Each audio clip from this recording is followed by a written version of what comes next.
Et on revient sur cette mesure phare du budget 2022-2023, le paiement d'une allocation mensuelle de 1000 roupies à tous ceux dont le revenu brut ne dépasse pas 50 000 roupies.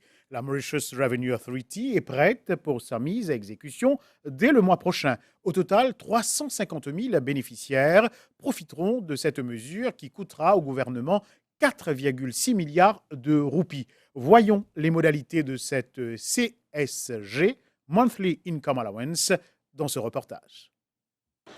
La Mauritius Revenue Authority a finalisé les modalités pour le paiement de la CSG Income Allowance à partir de juillet 2022. Annoncée dans le dernier budget, elle concerne le versement mensuel de 1000 roupies à chaque employé dans le public ou le privé et à ceux travaillant à leur propre compte dont le revenu brut ne dépasse pas 50 000 roupies par mois.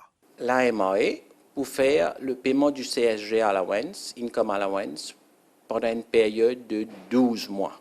Et aussi, pour un paiement de 1000 roupies pour le end of year bonus, c'est-à-dire 13 paiements en tout. Le paiement se fera directement dans le compte bancaire du bénéficiaire. Nous pas pour demander ban salarié ou ban self-employed faire application, pas besoin de soumettre forme application. Ce qui nous peut faire, c'est que nous peut servir l'information qui est déjà énorme au niveau de la MRE pour déterminer l'éligibilité.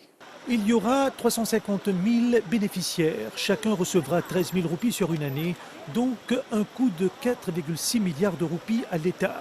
Les syndicalistes l'accueillent favorablement, avec un œil également sur la prochaine compensation salariale.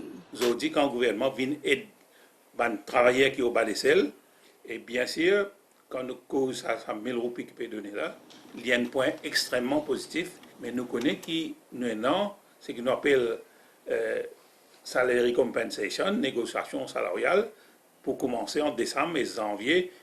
Le gouvernement fait nous comprendre qu'il prenait une petite chose pour compenser un coût additionnel. A signaler que la CSG Income Allowance sera exemptée de l'income tax, de la NSF Contribution et du HRDC Levy. Les bénéficiaires dont le compte bancaire n'est pas enregistré à la MRA pourront le faire très prochainement sur le site web de l'autorité fiscale. Et passé le mois de juillet, le paiement de cette allocation se fera au début de chaque mois.